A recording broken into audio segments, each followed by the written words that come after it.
Hello everyone, this is Coach Michele coming to you live from Atlanta. Today I'm going to be sharing with you 5 things to know before you start a home care agency. But before I do, click the bell to subscribe so you can be notified each and every time I drop a new video. So you can what? Be in the know.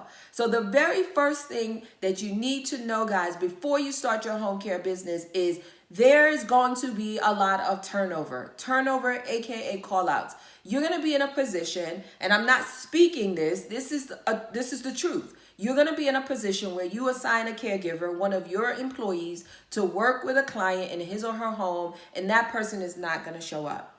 And guess what? He or she may call you or he or she may not call you. You will experience turnover in your business and call outs. So you got to be aware of that upfront so you can build the right type of system and have the right people in place so when that happens, you're able to send someone else out. The second thing is hands-on.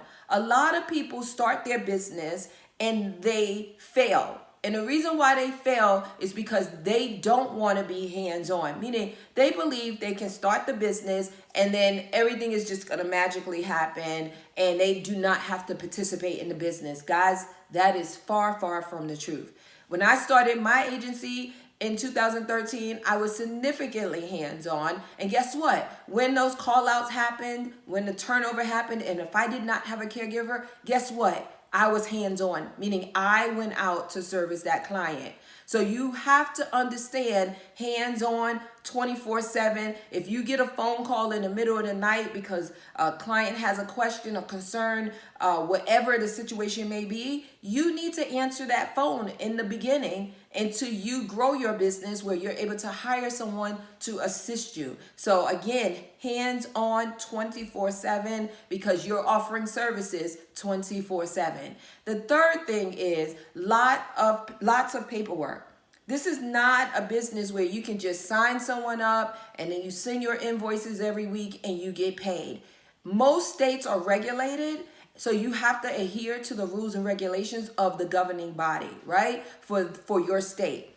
Even if you're in a state, guys, that is non-regulated, meaning you do not have to apply for a home care license and follow specific rules and regulations, you are still going to have a lot of paperwork because you're working with multiple clients. You have different things, meaning your agreements. Some of you may call it a contract, your emergency contact form, your supervisory visits, nurse assessments. You have your employees, evaluation, onboarding. So there's a lot of paperwork you must make sure that you are keeping organized, right? In addition to the paperwork, you have to keep your office organized. You have to make sure your folders are in place. You have to make sure you're ready for when they come in unannounced or announced to do inspections if you're in a regulated state. And I'm not even going to mention if you start accepting Medicaid clients. That's a whole nother subject for another video, right? And then the fourth thing is life happens.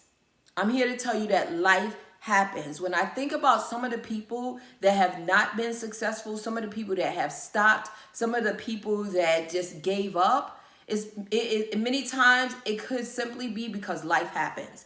So we have to be in a position where we're understanding that no matter what we do in life, you could be in school, you could have a job, you could be a stay-at-home mom, a stay-at-home dad. It doesn't matter. Life is going to happen. There will be some adversity, guys. You have to be in a position where you can withstand that. So if you prepare yourself mentally, because owning a business in particular, but specifically with the home care industry, you have to have a mindset of this is really what I want to do. I'm going to prepare myself mentally for all of these things that I'm mentioning to you. So when you start your agency, and for those of you that are watching this and you've already started your agency and you're feeling a little, not really sure, I'm not really feeling it, it could simply be because you were not prepared. So many times we hear the good. Everybody wants to say about how much money they're making, how they're doing this and how they're doing this, and you see these success stories. But guys, there are some stories that are not as successful as I would like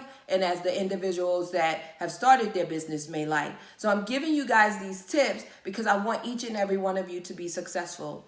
And the fifth thing I want to share with you is instant gratification. So many people want instant gratification.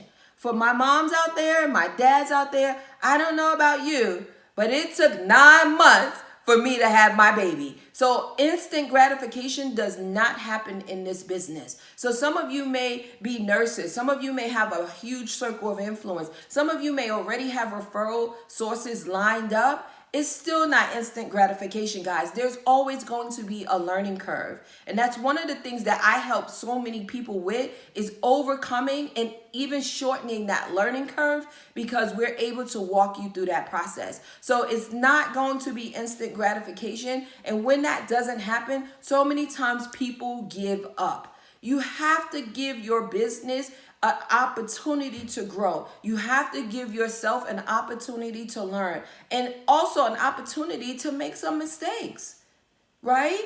So you go out there and you learn, but guys, there are going to be some mistakes, right? But I'm here to tell you there is a brighter side.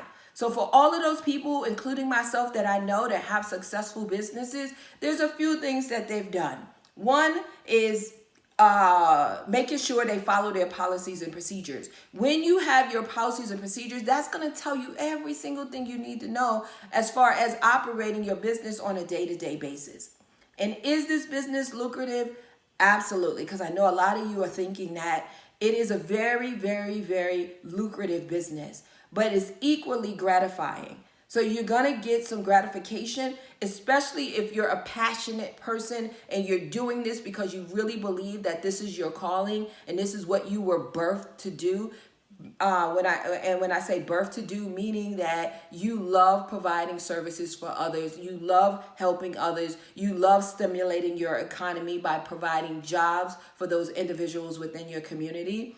And the other thing that most people do when we're talking about success, so we know that there's going to be some gratification. We know that the business is very lucrative, but also as far as reinvesting, you have to reinvest in your business. A lot of people find, oh, this is lucrative. I'm getting a lot of money coming in. I'm able to change where I live. I'm able to, send my kids to better schools. And they're still in a situation of burnout. Right? So that's one of the things that I did not mention, but it goes hand in hand with that on 24/7 hands-on, is that there is some burnout in this. So when you are growing your business, and the successful people, they reinvest in their business. So they take some of that money that's coming in, and the very first thing they do is hire someone. And you could hire someone as a PRN, you could hire someone part-time, full-time, but at least get some help to take some of those responsibilities off you, and you can start disseminating. Guess what, guys? You can start disseminating some of the things that you don't like and give that to someone else. And when you give that to someone else, hire someone that enjoys doing those things. And then the other thing is streams of income.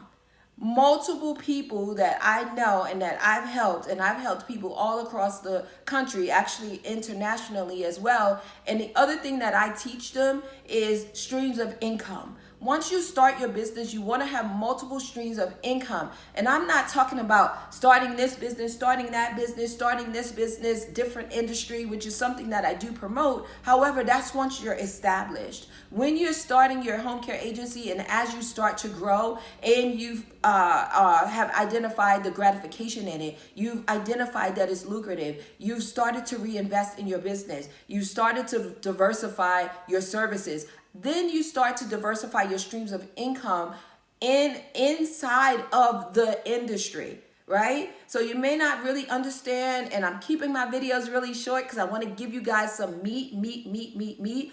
For those of you that say, you know what, Coach, this is great information, but I need more. Great news. I'm here to help you. Like I mentioned, I've helped people all across the country grow and start their businesses and reached a level of success that they had no idea they can do. And most importantly, we've shortened that learning curve. I literally tell you guys exactly what you need to do, how you need to do it, what to say, when to say it, how to market your business online, offline, all these things that you don't even know you need to do to have a successful business. So if you want to learn more about what we can do and how we can help you, of course, you can visit my website at michelleleeellis.com, and Michelle has one L, michelleleeellis.com. You can also give us a call. 888-462-8885, and you can follow me on social media at I am Coach Michele. So I want to wish each and every one of you a successful launch. I want you to understand that there are some adversities that you're going to come across. There's a whole lot, guys. There's so much more on the pro side than the con side, but you got to know what you're doing. So take care. God bless. And I wish you much success.